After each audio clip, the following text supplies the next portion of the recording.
Who's in the jacket? Teren, MacLeod, 241 Sand Road. I have a comment and I'll reiterate the question at the end.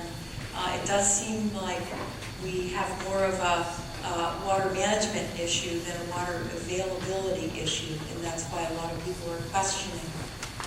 An in-stream flow rule sets an optimum level for water in the streams, and often at levels that have rarely been achieved. It sets a priority date for the in-stream flow that is senior to all future water withdrawals, and it makes future development subject to increased rules and restrictions that are beyond our control. We're told that the in-stream flow rule is not meant to put water back in the streams, but to prevent further degradation of the water resources that feed them. Here in East Jefferson County, we have wet winters and dry summers. We need a creative water management system, particularly as we look to balance unknown climate changes in the future. The WRIA 17 Planning Unit, with helpful funding from Department of Ecology, is doing an aquifer storage recharge study that's showing some real promise.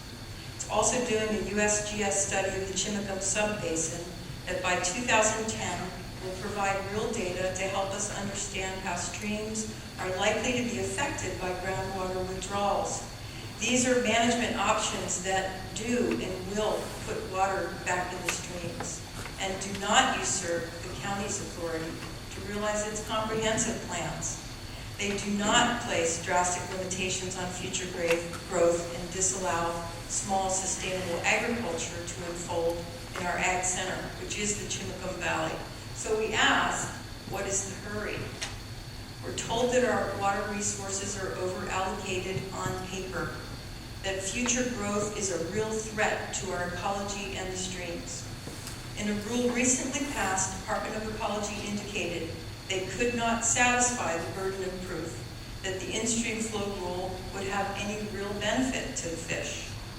Before such measures are taken as to close areas to future plan development, we should know that it will matter and will fix a problem that we can identify. Remember, Jefferson County is 95% parks and forests. We do not have the development pressures that are seen on the other side. We should not be regulated as such.